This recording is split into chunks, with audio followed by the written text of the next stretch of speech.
Puji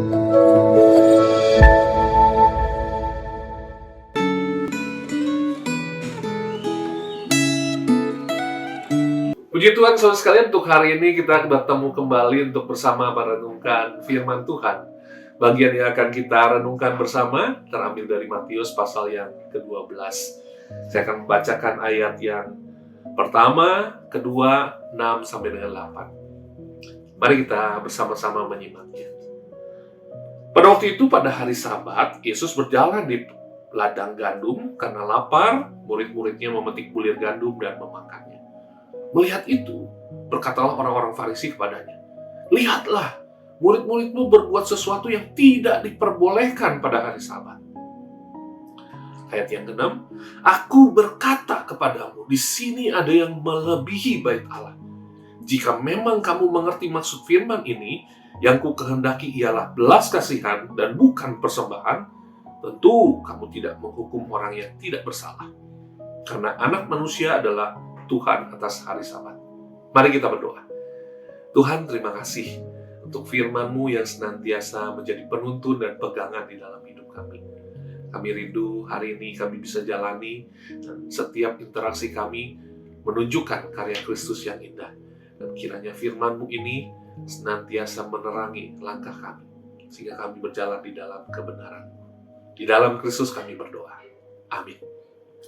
So, sekarang saya percaya kalau kita pernah berhadapan dengan satu situasi di mana kita melihat pengemis atau orang-orang yang membutuhkan uluran tangan kita karena mereka di dalam kondisi yang tidak baik. Dan saya sebagai orang yang tinggal di daerah Jakarta dan sekitarnya berkali-kali harus menghadapi situasi seperti demikian. Tetapi saya juga diperhadapkan dengan aturan dari pemerintah daerah yang tidak memperbolehkan untuk memberikan sesuatu, memberikan uang atau apapun kepada pengemis, dikarenakan itu bisa membuat pengemis itu mungkin terus menjalankan profesi itu. Tetapi kadangkala saya melihat memang orang-orang itu adalah orang-orang yang sangat membutuhkan. Apalagi mereka memiliki cacat fisik atau handicap, atau karena memang kondisi mereka sangat mengenaskan sehingga mereka harus meminta pertolongan orang lain. Di dalam kondisi seperti demikian, bagaimana kita bersikap? Nah, sekalian, teks kita hari ini berisi satu hal yang penting yang menjadi bagian di dalam kehidupan orang Yahudi, yaitu bagaimana orang-orang Farisi, tokoh-tokoh agama mengatur kehidupan keagamaan di hari Sabat. Memang Tuhan katakan, ingatlah dan kuduskanlah hari Sabat. Dan di masa-masa intertestamental, kelompok Farisi atau mereka yang menekuni ahli kitab suci, mereka menambahkan 248 himbauan dan 365 larangan. Jadi ada 613. Dan banyak di antara aturan-aturan itu menetapkan aturan-aturan hari Sabat. Dan Yesus pada waktu itu di hari Sabat, keterangan waktu menegaskan hal ini, berjalan melewati sebuah ladang gandum dan murid-muridnya yang lapar memetik bulir-bulir gandum untuk sedikitnya meredakan rasa lapar mereka. Dan itu dianggap sesuatu yang tidak diperbolehkan di hari Sabat. Nah, sekalian, Yesus mengingatkan melalui hal ini. Walaupun dia dituduh bersama dengan murid-muridnya tidak menghormati hari Sabat, tetapi dia mengingatkan kepada orang-orang Farisi dan juga kepada para pendengarnya pada waktu itu agar kembali lagi kepada spirit, kepada semangat bagaimana Tuhan menguduskan hari Sabat. Hari Sabat memang ditetapkan sebagai hari perhentian di mana ada kasih karunia Tuhan di dalamnya. Manusia yang sudah bekerja bisa beristirahat. Dan senantiasa di dalam kehidupan manusia ada kasih kemurahan Tuhan. Dan Sabat yang memang hari peristirahatan tidak membuat kita dalam tanda kutip beristirahat juga untuk menyatakan kasih kemurahan.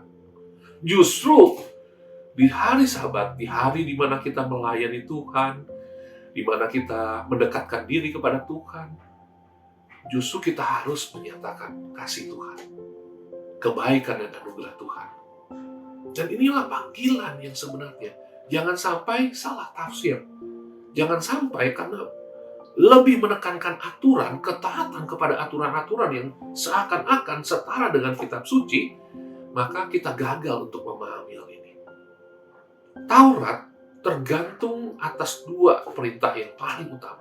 Kasihilah Tuhan Allahmu dan kasihilah sesamamu manusia. Dan orang-orang Farisi gagal melihat hal ini. Terus kalian, hari ini kita belajar bagaimana kita lebih mengedepankan kasih, kemurahan, dan khususnya belas kasihan.